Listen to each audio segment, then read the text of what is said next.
Cuba tuan tengok. Antum sebenarnya siapa? Saya lepaskan pada tuan-tuan, tuan-tuan cari. Siapakah kamu tu? Mungkin kamu ni refer kepada Rasulullah dengan para sahabat, atau mungkin kepada orang Quraisy, atau mungkin kepada anak-anak Luqman, anak-anak Luqman. Tapi kalau anak-anak Luqman, mesti anak Luqman ni kena ramai. Betul tak? Antum kamu kan? Bukan kau kan? Tuan-tuan kena check balik. Kalau tuan-tuan nak kata anak Luqman, sebelum-sebelum ni engkau dalam engkau mendirikan solat, dalam engkau bersabar kan? Kau kamu tak betul.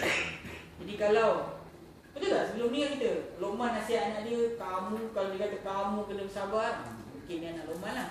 Tapi sebelum ni tak silap saya memang kau kena bersabar, kau kena tu, kau ni kamu je.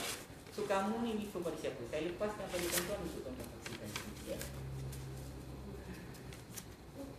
Saya kan? Okay, kalimah berikutnya apa? Anna. Lagi sekali apa dia? Anna. Lagi sekali. Anna. Okey, apa makna anna? Bahawa betul sesungguhnya.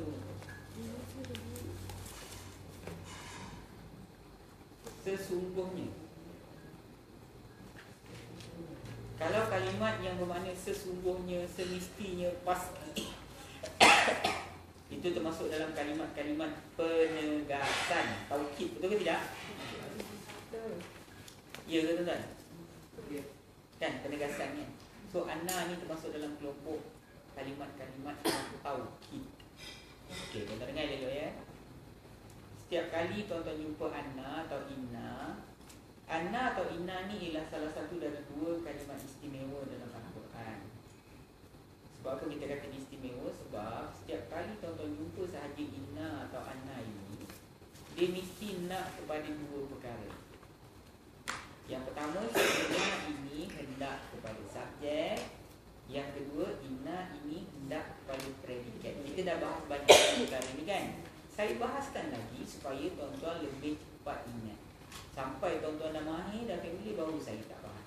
Selagi tuan-tuan belum ingat, lagi tu saya akan ulang. Sebab tu saya tak risau tuan-tuan tak ingat. Yang saya nak tuan-tuan faham.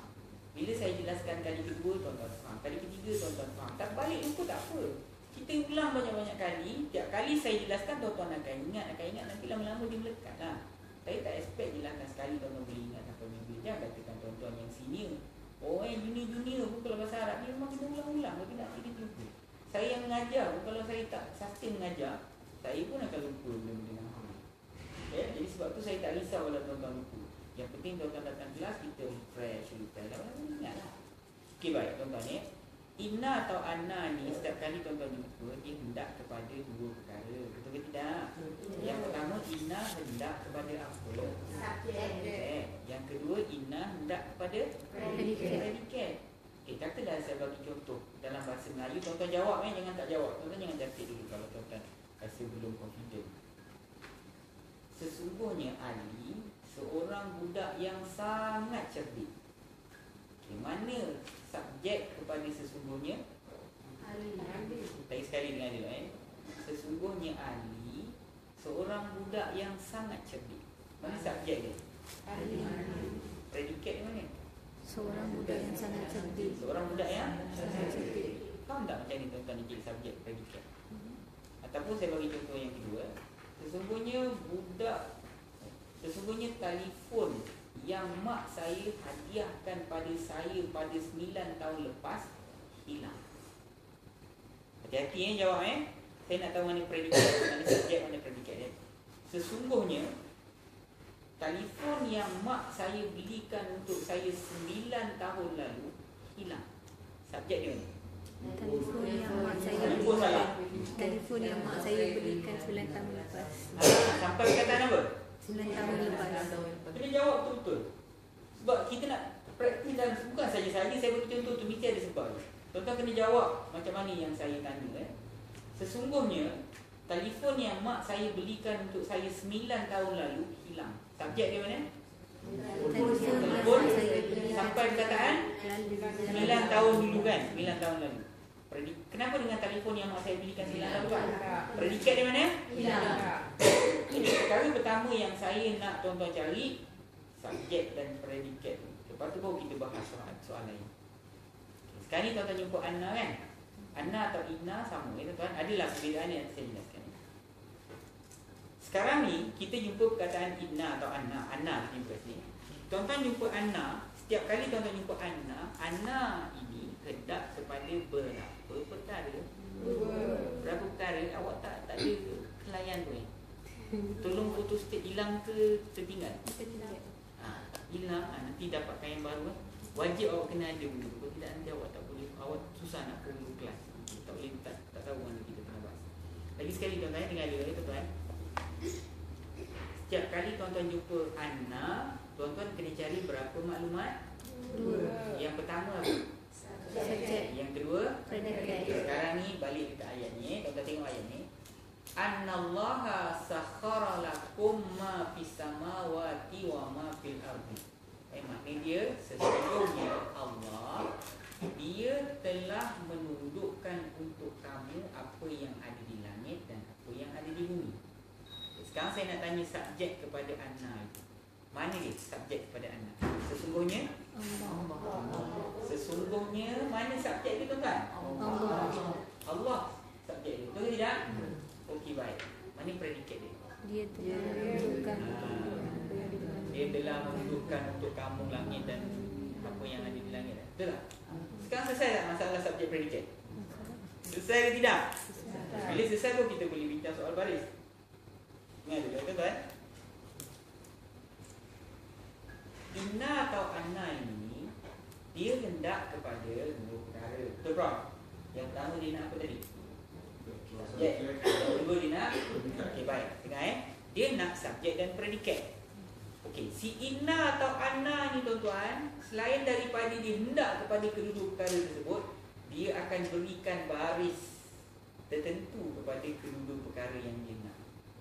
Apa yang diberikan dengar dulu tuan-tuan. Anna ini dia akan memberi baris atas kepada subjek dia.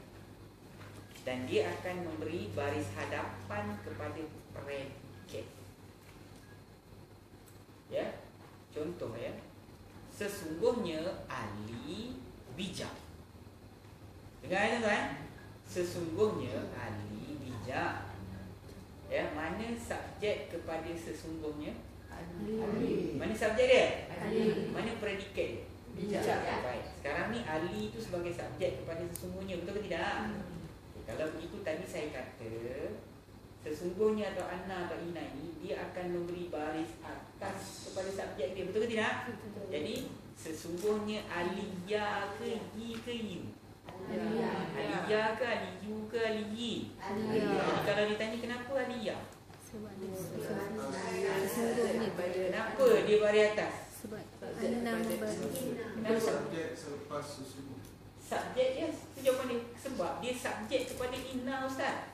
Baris asal dalam Quran Allah bagi baris atas kepada subjek si inna. Faham ke tidak? Okey, sesungguhnya Aliyah lah. Bijak I ke bijak A ke bijak U? I ke A ke U? Kenapa tuan-tuan kata bijak U? Kenapa baca di baris depan? Sebab predikat kepada inna. Predikat kepada sesungguhnya. Baik, sekarang ni cuba tuan-tuan tengok balik dekat ayat kita. Tuan-tuan tadi jumpa inna kan? Anna kan? Betul ke tidak? Jadi saya kata setiap kali tuan-tuan jumpa anna ini nak subjek dan predikat. Betul ke tidak? Betul. Itu dah selesai dah tadi tuan-tuan dah cari. Kan? Okay. Selesai dah anna. Pindah kepada kalimah yang berikutnya. Apa kalimah berikutnya? Allah. Tengok betul-betul. Allah. Allahi ke Allaha ke Allahu? Allah. Apa baris kalimah Allah tu? Atas. Ini soalan saya. Kenapa kalimah Allah tu baris atas? Apa tuan-tuan nak jawab? Subjek kepada anna. Kenapa kalimah Allah tu baris atas? Subjek kepada anna. Ustaz tengok dia baris atas sebab dalam konteks saya ni kalimah Allah itu dia adalah subjek kepada anna. That's the reason kenapa kalimah Allah tu baris atas. Sebab tuan-tuan kadang-kadang jumpa Allahi, kadang-kadang jumpa Allahu, kadang-kadang jumpa Allaha, betul ke tidak? Dalam konteks rangkap ini, Allah ni dia baris atas. Jadi kenapa Allah baris atas dalam rangkap ni? Sebab dalam konteks rangkap ini Allah itu menjadi subjek kepada anna. Tuan-tuan faham ke tidak? Faham ke tidak? Ya. Sekarang ni ni apa kalimah berikutnya? Apa kalimah berikutnya tuan-tuan? Sakhar. Apa makna sakhar? Dia telah Jawab, apa makna sakhar? Dia telah menundukkan. Itu isim ke fi'il ke harf? Fi'il. Dia telah menundukkan. Fi'il apa? Madi. Fi'il apa tuan-tuan? Fi'il madi. Fi'il madi. Betul ke tidak? Kalau fi'il madi pindah ke tidak diagramnya tu? Pindah diagramnya. Ya. Jantina untuk ejaan kalimah sakhara itu mudzakkar ke muannas? Mudzakkar ke muannas? Jadi sebenarnya kalau kalimah muannas dia ada tulis P dalam kurungan dalam kamus saya. Memudahkan tuan-tuan Tapi kalau tak ada P dalam kurungan tu semua kalimat tu kalimat mudzakkar. Baik, jantina kalimat tu mudzakkar. Jumlahnya dia telah menundukkan. Ya. Jumlah dia mufrad ke jamak? Mufrad. Dia itulah mufrad kan. Sekarang ni soalan ketiga ganti nama diri ke berapa Dia. Ganti nama diri yang ke berapa tuan-tuan? Ketiga. Dia lah ganti nama diri ketiga. Betul ke tidak? Tuan-tuan pergi diagram tuan-tuan yang kuning yang terakhir tu. Tuan-tuan nak pergi kat mana? Pertama, kedua ke ketiga? Ketiga. Itulah ketiga. Apa boleh ketiga? Tadi tuan-tuan kata kalimah tu dia mudzakkar ke muannas? Mudzakkar. Pergi kat line mudzakkar. Tuan-tuan kata dia mufrad ke jamak? Mufrad. Mufrad ke jamak? Mufrad. Okey, Antinoli. Apa ganti nama diri yang tersembunyi dalam kalimah sakhara tu? Apa ganti nama diri yang tersembunyi dalam tu? Apa dia? Huwa. Pandai. Huwa maknanya dia. Betul ke tidak? Dia telah menundukkan. Okey, baik. Tuan-tuan, saya nak tanya. Siapa dia? Allah. Siapa dia? Allah. Siapa yang buat kerja menundukkan? Allah. Allah. Faham ke tidak? Faham ke tidak? Okey, baik. Apa kalimah berikutnya? La. Nanti sekali. La. Apa makna la? Untuk.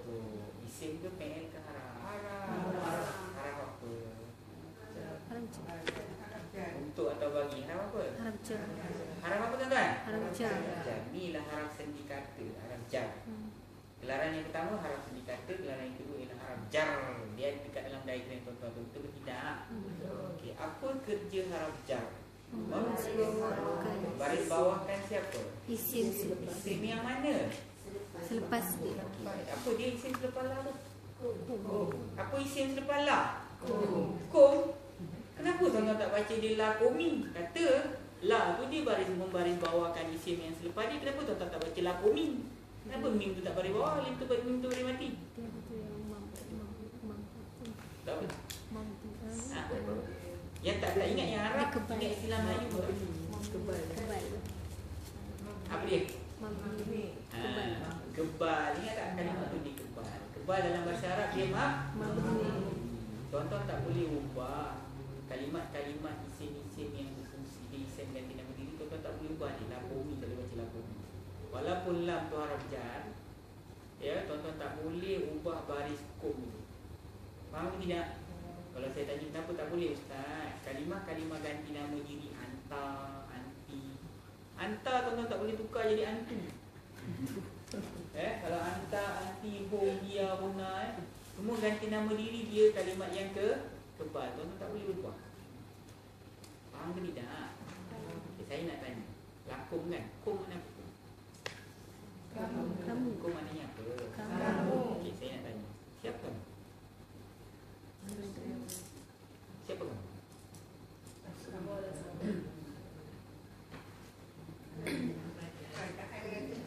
Kerajaan siapa? Kerajaan siapa? Allah dan kerajaannya. Ya, mana solat? Kamu ni betul kita. Tengok ayat tu. Tuan-tuan faham ayat tu. Tuan-tuan jangan buat tak faham. Tengok ayat tu. Tuan-tuan faham ayat tu. Tengok ayat tu. Kamu berada. Boleh jawab manusia Ustaz, ataupun orang-orang pada zaman ni Ustaz, Rasulullah dengan para sahabat. Ikutlah siapa-siapa yang tuan-tuan rasa betul dengan tafsiran ayat ni. Inna dan anna tu kan dia sama. Dia maknanya sama, tapi penggunaan dia di tempat yang berbeza. Right? Kalau inna, Tapi dia macam kalimah yang sangat istimewa tu juga lah. Dia sebenarnya inna ni dia ada adik-beradik yang lain. Ka'anna, inna, la'alla, laita, dia ada banyak Tapi kita tak usah cerita yang adik-beradik. Kita cerita inna dengan anna ni. Inna dengan anna ni apa beza dia? Maknanya sama, tapi inna dia letaknya di awal rangkap. Kalau anna letaknya di tengah rangkap. Tapi apa yang dia nak, apa yang dia buat Fungsi tu sama lah. Sama. Sama. Inna ni dia ada adik-beradik ramai tak? Apa yang si Inna ni nak, semua adik-beradik dia nak. So Anna ni salah seorang daripada adik-beradik dia. Adalah istilah di dalam ilmu nahwu, inna wa akhawatuha macam-macam lah. Yang penting tuan-tuan faham dalam bahasa Melayu saya jelaskan. Nanti bila convert dalam bahasa Arab, nanti tuan-tuan akan mudah.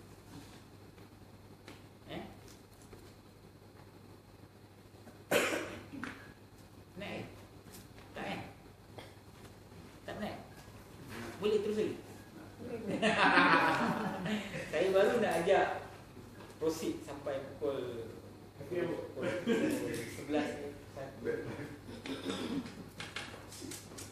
Dia waktu tulis sikit dia. Itu yang nyanyi kan.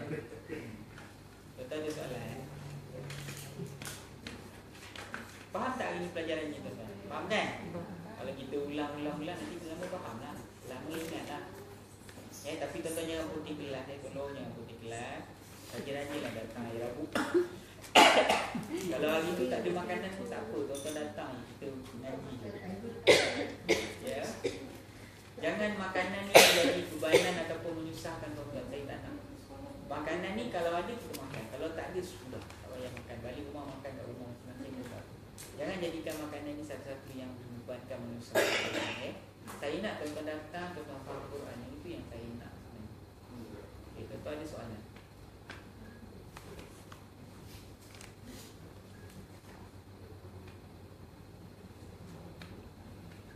Tak ada?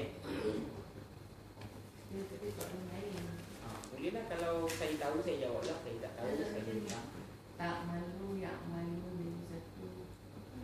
Kerja dan mengetahui kan. Tak malu, yak malu menjadi satu. Dia sumber perkataan dia berbeza. Satu tu kalau mereka mengerjakan dan mereka mengetahui. Nanti kita tengok sini padam ni boleh tak? Tak boleh. Ain, mim, lam. Amalah. Ni amal ni maknanya amalah. Bahasa Melayu pun sama amal. Satu lagi tu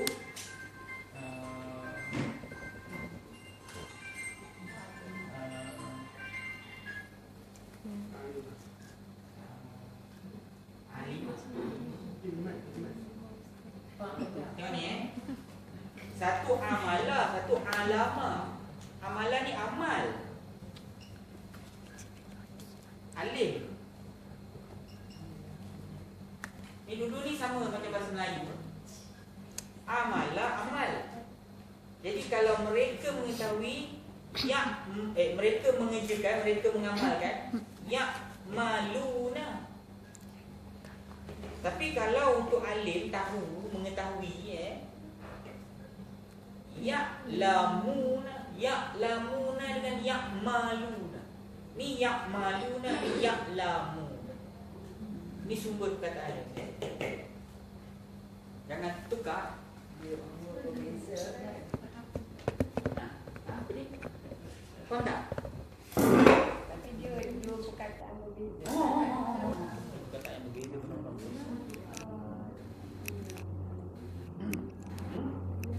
Ni sumber perkataan. Ain mim lam dengan ain lam mim. Di bahasa Melayu pun sama. Amal dengan alim kan lain. Kita alim tahu amal ni kerja kan, buat kan.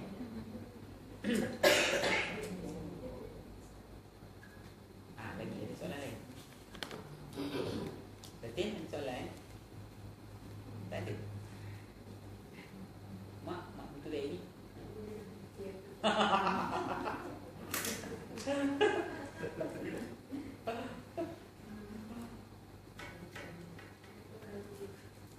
Tuan-tuan like tak Facebook kita orang? Tuan-tuan jangan tak like pula. Like lah Facebook Al-Furqan. Macam-macam ada. dosa dosa tapi tak masuk neraka lah, insyaAllah. Tuan-tuan like Facebook kita orang lah. Facebook pendidikan ada 50, dekat nak 50 orang 50,000 dia punya likers kan. Tuan-tuan like kan. Tak ada soalan ha? Tapi kalau ada kat dalam tu muka saya je dalam tu. Tapi admin dia ramai. Tak ada, saya tak. Orang tengok. Admin dia ramai tapi apa lagi cerita pasal Ustaz Nasar lah. Di sana buat apa tu, buat pradengar, student-student apa semua itu ialah cerita dia kelas-kelas baru. Tak ada soalan Tapi jangan tuan-tuan yang cerita kat situ. Kami mengaji dengan Ustaz Nasar kat rumah. Nanti kan ramai pula minta jenuh kat saya. 50,000 orang. Okey, tak ada soalan Tak ada, kita tutup majlis dengan tafakkur majlis dan surat Al-Asr yang kedua. Subhanakallahumma wa bihamdika asyhadu an la ilaha illa anta astaghfiruka wa atubu ilaik. Bismillahirrahmanirrahim. Wal 'asri innal insana lafi khusr illa alladhina amanu wa 'amilus solihat